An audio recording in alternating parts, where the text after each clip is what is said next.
तो ये जो मिजाज बना रखा है ना, अपने 40 साल का हो गया, जरा दिल पे हाथ रख के बताना, मदरसे में बैठे हो या अरबाबे मिंबर बैठे, मैं पूरी जिम्मेदारी के साथ कहता हूं, जब आपका 40वां जन्मदिन आए ना, तो केक बाद में लाना, पहले 5 मिनट के लिए मौन व्रत रखना, यानी कुछ किसी से नहीं बोलना है, आंखें बंद करना और ये हिसाब लगाना तूने 40 साल में कितने कुरान मुकम्मल किए।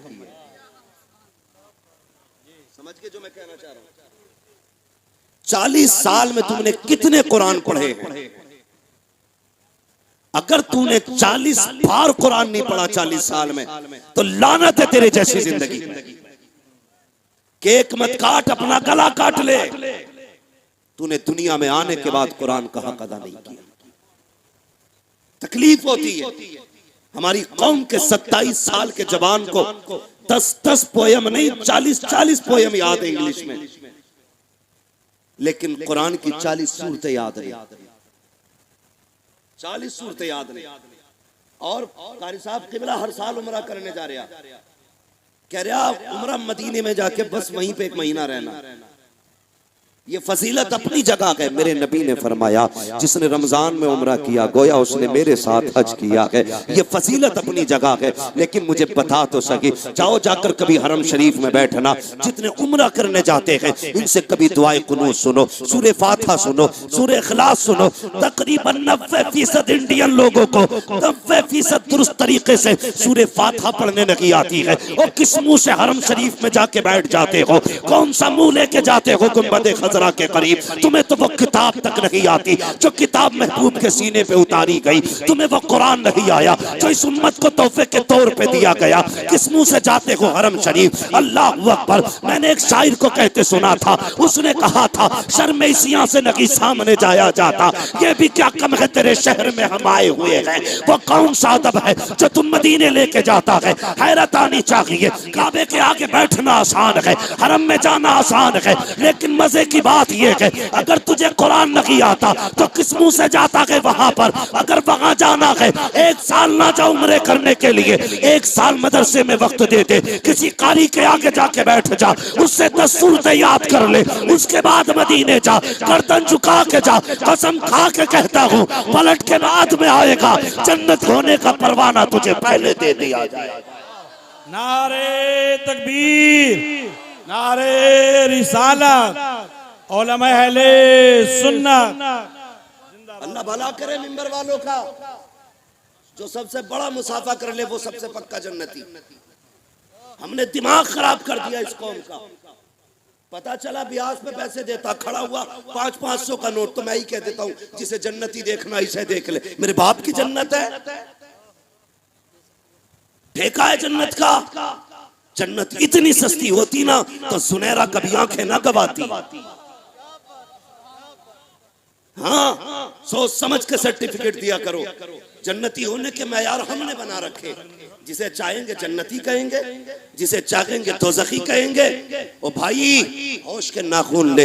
हमारी कौम रोना आता है, रोना। जाओ कभी जनाजों में खड़े होके देखो, 10% लोग जनाजे की नमाज में शामिल होते हैं, बाकी लोग बाहर कोई पेड़ के नीचे खड़ा है, कोई कब्र के पास खड़ा है। ये क्यों नहीं आते? कोई कहता नापाक हूँ, कोई कहता मुझे आती नहीं है नमाज जनाजा। ओ यार होश कर होश। आज उसके नाम का ऐलान हुआ है, एक दिन तेरे नाम का ऐलान मस्जिद से किया जाएगा। लोग सुनते हो रोज, आज फला नहीं रहा, आज फला नहीं रहा। एक दिन ऐसा भी आना है जो कहा जाएगा आज तू नहीं रहा है। उस दिन क्या करेगा भाई? कुरान से प्यार करो, कुरान से मोहब्बत करो। रोना आता है क्या पहले का दौर भूल गए आप लोग? अल्लाह अकबर 1300 साल बीत गए हैं जब कुरान जमीन पे आया था। कुरान की इज्जत करने वाले लोग थे जमीन पे, कुरान पढ़ने वाले लोग थे जमीन पे। फजर के बाद फरिश्ते उतरते थे, हर घर से कुरान की तिलावत की आवाज आती थी। फरिश्ते आज भी आते हैं, लेकिन आज कहीं से कुरान की आवाज नहीं आती। फरिश्ते लौट के जाते हैं। यार अब की जमीन पे भेजा था,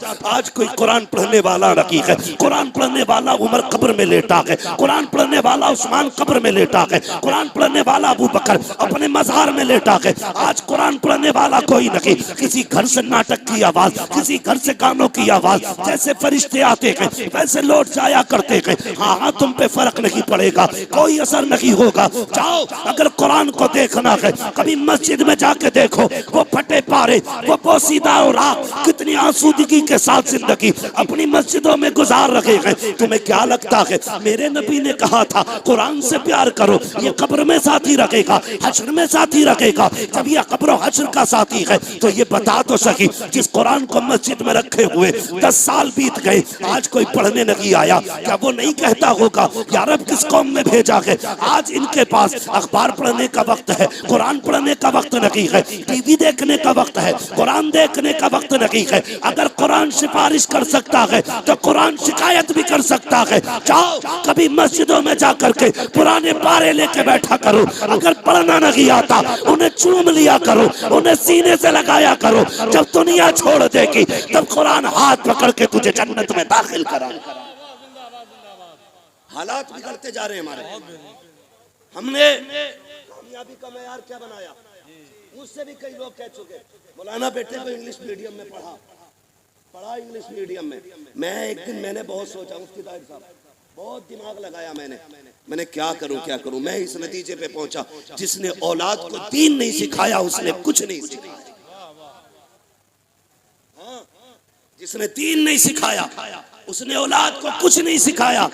सबसे अच्छे माँ बाप वो हैं जो औलाद को दीन की दौलत देते। क्या देते? सारे बोलो। आज जानते हो कितने गरीब हैं हम लोग, कितने गरीब हैं। एक एक घर में 4-4 बाइकें तो हैं, एक एक घर में 4-4 4 व्हीलर गाड़ियां हैं, लेकिन किसी घर में मुश्किल से 4 कुरान नजर आएंगे। एक कुरान पूरे घर के लिए काफी है, वो भी कभी कभी खुलता है, कभी कभी तबाही नहीं आएगी। बोलो, अगर गरीबी आती है, हमारी कौम के हालात देखो, बुरा मत मानना, मेरी तकरीर तबे यार को बेचैन करती है। सबब क्या है? वही कहता हूं जो दिल पर गुजरती है। हाँ, बहुत गौर से मेरी बात सुने। यहाँ ना बिरयानी है मुरादाबादी। हाँ, वो कारी साहब वो जो कही थी ना, जिसने भी बात कही थी, ये तो घबराए बैठे। मैंने उसके इलाके में जाके कहा था, मैंने होश नहीं है तुझे?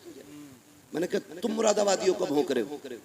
मैंने ऐलान करके कहा था, मैंने कहा सदरुल्लाह फाजिल का एहसान भूल गए? अगर उन्होंने उंगली न पकड़ी होती तो तुम्हें तो बिस्मिल्लाह तक नहीं आती। और मैंने टंके की चोट पे कहा था उस मास्टर डॉक्टर के इलाके में, मैंने कहा था जिन पत्थरों को हमने सिखाई थी गुफ्तगू, जब बोलने लगे तो हम ही पे बरस पड़े। मसला कोई नहीं है इधर, न चक्कू लेके चलते न बिरयानी लेके चलते, बस हम अपने सदरुल्लाह फाजिल का फैजान लेके चलते हैं। हाँ, बहुत गौर से मेरी बात सुनो जो मैं कहना चाह रहा हूं। हम गरीबी आती है तो क्या करते हैं? कोई कह रहा है बीजेपी ज्वाइन कर लो, 2-4 किलो चावल मिलने लगेगा। कुछ नेताओं ने मजहबी बेच दिया, रोटियों के चक्कर में मरेगा तो बेटे सारी नेता नगरी निकल जाएगी। ये मौलवी तो बेवकूफ लगते हैं ना, इन्हें तो कुछ नहीं आता। मैं कसम खा के कहता हूं हुजूर की उम्मत के उलमा को इतना आता है कि बड़े बड़े साइंसदानों को इतना नहीं आता। ये याद रखना मेरी बात, ये बेवकूफ कौम नहीं है, सबसे अक्लमंद कौम है। दाढ़ी वालों को तो लोग बेवकूफ समझते हैं। ये आपसे क्या करें, कुछ बातें तो आपसे कही भी नहीं जा सकती है, क्योंकि हमारे बीच 500 रुपए में बिकने वाले बैठे रहते हैं हमारे बीच। बस इशारतन समझ लो ना, डॉक्टर इकबाल ने कहा था न समझोगे तो मिट जाओगे हिंदी मुसलमानों, तुम्हारी दास्तां तक भी ना होगी दास्तान। डॉक्टर इकबाल ने कहा था, गुर्बत आती है ना, तो कहता चलो फला नेता के चौखट पे बैठ जाओ चल के। कई तो इतने ठलुए रहते हैं, बुरा ना मानियो, प्रधानों की कुर्सियां घिस डाली, उठता ही नहीं, 8 दिन तक ऐसा बैठेगा, हिलेगा ही नहीं। बाजार का दिन आगा तो बार बार कहेगा और प्रधान जी, और प्रधान जी। तो प्रधान भी गैरत वाले होते हैं, बेगैरत थोड़ी होते।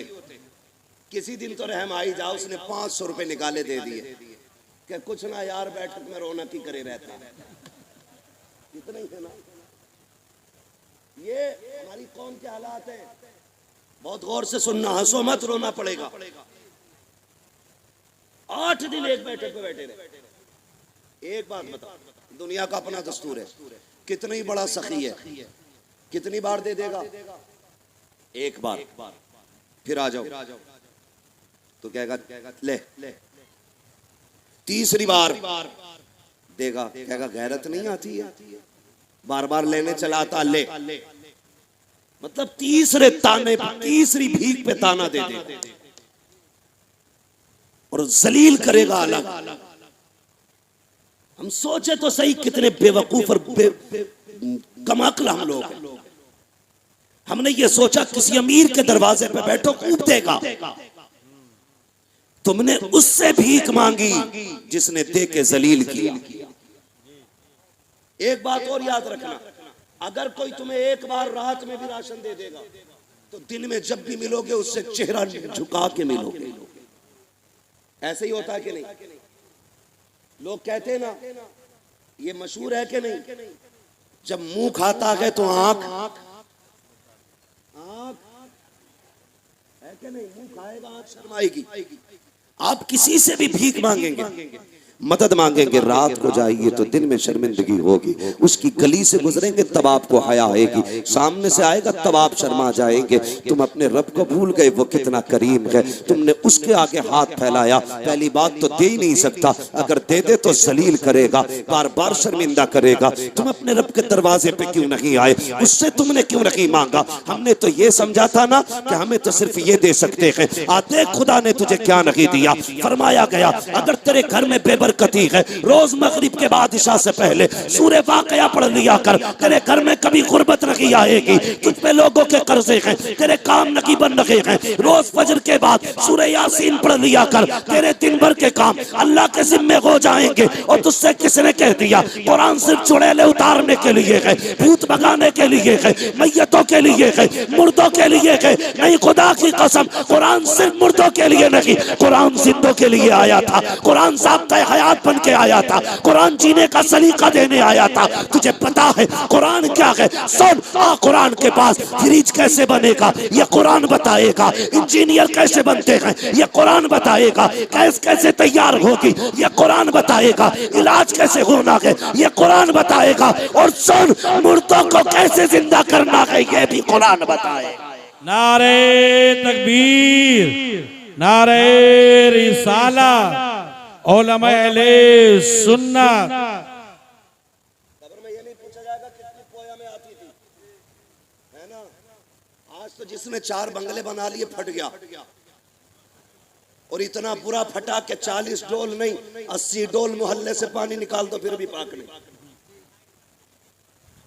हाँ, जरा सी कोठरिया बना ली, मौलवी से कह रहा वो कांग्रेस सिराजुद्दीन साहब बड़ी मेहनत कर रहे हैं माशाल्लाह। वहाँ सिराजुद्दीन साहब मैंने देखा बड़ी तेज भाग भाग के काम कर रहे हैं। इतना मैंने आज तक फुर्तीला प्रिंसिपल कहीं नहीं देखा। वहां गए हम लोग, रोड पे खड़े थे, लेने गए, पता नहीं चला कब आए कब गाड़ी मोड़ ली। हमने कहा किधर के वो जो जा रहे हैं आगे? मैंने ये लेने आए थे कि मुंह दिखाने आए थे? इतना परफेक्ट, पसीने में भीगा पड़ा है बंदा। क्यों? किसी का एहसान है उस पर, कर्ज ले रखा किसी ने, किसी का क्या नहीं ना। वो बंदा क्यों कोशिश कर रहा है? सिर्फ इसलिए ताकि कुरान हर मोमिन के घर तक पहुंच जाए, सिर्फ इसलिए। तो ये जिन्हें टके भर की दौलत मिल जाती है, और मेरा चैलेंज है पैसे वालों को जो घमंड में फटते हो ना, मैं अगर चैलेंज करता हूं, हिंदुस्तान में तहकीक करोगे तो मौलवी से ज्यादा पैसा नहीं है किसी के पास भी। जो 1 नंबर पे जाएगा तहकीक के बाद वो मौलवी ही निकलेगा। ये पहले बता दे रहा हूं, लिमिट में रहा करो खाल में। जरा सी बिल्डिंग या क्या बन गई, 3 पाए लगा के कह रहा कितने पैसे चाहिए, तो बेचारा मौलवी है ना, तो अकड़ के तो नहीं कह सकता, क्योंकि अखलाक उसने हुजूर से सीखे। तुम गालियां भी देते हो ये तब भी मुस्कुराते, इसलिए नहीं कि इनका थप्पड़ मजबूत नहीं। कारी यासीन साहब अगर तमाचा मार दे, इधर मारेंगे तो इधर सीटी बजेगी, ताकत हर मौलवी के हाथ में, लेकिन क्यों झुक गया? क्यों झुक गया? कसम खुदा की, इसलिए नहीं कि कमजोर है, इसलिए झुका है कि ये मोहम्मद का गुलाम है, इसलिए लहजे सख्त नहीं होते। मैं साफ कहता हूं, टेंशन नहीं है कौन क्या करेगा, बस इतना समझ लीजिए तेरे आगे यूं है दबे लचे फुसहा अरब के बड़े बड़े, कोई यूं के मुंह में ज़बान नहीं बल्कि जिस्म में जान नहीं। बहुत गौर से सुने, जरा सी वो कुठरिया बन गई और वो भी कई जगह ठेके में पैसे मारे हुए, हाँ ना, कहीं वहां से मार लिया, कहीं वहां से मार लिया, गांव में बैठा टांग पे टांग रख के फोन करके कह रहा 500 रुपए की रसीद है, अभी मैं लेट आऊं, शाम को आना। शाम को कारी साहब फोन करते, क्या हुआ भैया आपने शाम का वक्त? क्या नहीं नहीं कल मिलूंगा। किस बात पे अकड़ रहा है भाई, किस बात पे अकड़ रहा? भीख मांग रहे हैं तुझसे, ये क्या समझ रखा है इन्हें? इनकी इज्जत कयामत में पता चलेगी। और मैं चैलेंज के साथ कहता हूं, किसी से तमीज से बात करना मत करना, लेकिन इल्म वालों से तमीज से बात करना। ये बदले खुद नहीं लेते, ये अपना बदला अल्लाह पे छोड़ देते। और हजरत अली ने फरमाया था, ताकतवर से डरना या मत डरना, लेकिन कमजोर से जरूर डरना। तो कहा था हजरत कमजोर से क्यों? फरमाने लगे कमजोर से इसलिए डरना, ताकतवर अपना बदला खुद लेता है, कमजोर का बदला अल्लाह लेता है। तो बड़ा मामला खराब है हमारी कौम का। जितने पैसे वाले, अल्लाह माफ करे, बहुत गौर से मैं बुरा नहीं कह रहा हूं, कई पैसे वाले इतने अच्छे भी हैं जिनके जरिए इदारे चल रहे हैं, मसाजिद के काम चल रहे हैं, दीन का काम है, ये गरीबों से भी चलेगा। और डर क्यों गए? पैसा नहीं मांगना तुमसे, गरीबों से भी चलेगा। और सारे बोले गरीबों से और अमीरों से चलेगा। गरीब की मेहनत लगेगी, अमीर की दौलत लगेगी। और ऐसा ही रहा, गरीब की मेहनत लगी है, अमीर की दौलत लगी है। 1000 रुपए देके फट गया, कह रहा मैंने 1000 की रसीद कटवाई। और फिर मौलवी से चाह रहा सराहना छोड़े, तेरे बाप का सराहना है, क्यों छोड़े सराहना? अगर हाफिज भी है और तू 70 साल का है ना, तो वो तुझसे बड़ा है शान में, इसलिए कि ये जलील दौलत तेरे पास है। इज्जत वाली कुरान की दौलत हाफिज के सीने के अंदर मौजूद है। इज्जत किया करो उसकी, 10,000 या 1,000 देके फटा ना करो। एक दिन मेरे हुजूर खड़े हो गए मिंबर पे, फरमाने वाला है कोई जो अल्लाह की राह में दौलत दे? ऐसा नहीं था कि देने नहीं खड़े हो रहे थे, सहाबा बड़े गरीब थे, कुछ था नहीं उनके घर में। जब कोई खड़ा नहीं हुआ, हजरत उस्मान खड़े हो गए, हुजूर 100 ऊंट दौलत के लदे हुए मेरी तरफ से, अगर दे नहीं सकते सुभान अल्लाह तो बोल ही सकते हो ना। इस्लाम ने 2 हिस्से रखे, लेने वाली कौम और देने वाली कौम। या तो लिया करो या दिया करो, समझ गए मेरी बात? लिया करो या दिया करो। हजरत उस्मान खड़े हो गए, हुजूर 100 ऊंट मेरी तरफ से। हुजूर ने कहा उस्मान अल्लाह तुझसे राजी है, बैठ जा। फिर हुजूर ने कहा है कोई? फिर कोई नहीं उठा। फिर हजरत उस्मान खड़े हो गए, हुजूर 100 ऊंट और मेरी तरफ से। हुजूर कहने लगे उस्मान अल्लाह तुझसे राजी हो, फिर बैठ जा। तीसरी मर्तबा मेरे नबी ने कहा है कोई जो खुदा की राह में दौलत दे? फिर कोई नहीं उठा। फिर हजरत उस्मान उठ के खड़े हो गए। हुजूर फरमाने लगे उस्मान अल्लाह तुझसे राजी हो, बता कब तक उठेगा? कहने लगे हुजूर जब जब आप मांगते रहेंगे उस्मान यूं ही देता रहेगा।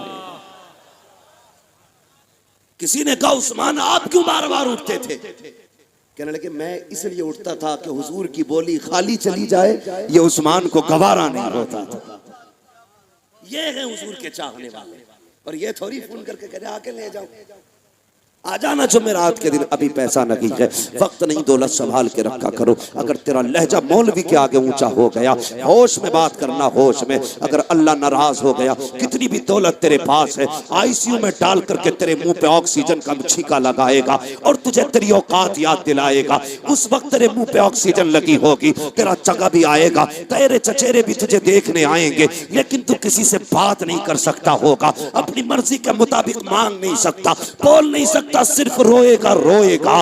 उस वक्त तुझे एहसास होगा आज तेरी पावर किधर गई है। मशीयत का नकीब आवाज देगा, देख मैंने कहा था इन कुरान वालों से लहजे संभाल के बात करना, इनकी इज्जत का ख्याल करना। तुझे दौलत पे घमंड था, लगा पैसा जो तुझे 1 मिनट के लिए बोलने की ताकत दे। बुला पूरे बैंक के मैनेजरों को जो तुझे 2 मिनट बोलने की ताकत देते। सारी दौलत धरी रह जाएगी, बोल नहीं पाएगा, सिसका सिसका के मौत देगा। कोई तुझे आसानी से सिसकी भर की मौत देने नहीं आएगा। मैं कहता हूँ आज ले उनकी पनाह, आज मदद मांग उनसे, कल न मानेंगे कयामत में अगर मान गया। लहजे संभाल के बात करना। अगर कुरान वाले फोन करें खुद चल के आ जा, मदरसे के शहर में आ कि जनाब मेरी तरफ से कबूल हो, ये मेरी तरफ से कबूल हो। खुदा की कसम खा के कहता हूँ अगर तेरे लहजे, तेरा अंदाज, तेरी कुरान से मोहब्बत रब की बारगाह में कबूल हो गई तो सिसक के नहीं मरेगा, इधर सांस अटकेगी। ये कुरान पढ़ेंगे, अल्लाह तेरी रूह को आसानी से कब्ज फरमा डाल। नारे तकबीर, नारे रिसालत, उलमा अहले सुन्नत। करेंगे कुरान वालों से प्यार इंशाअल्लाह।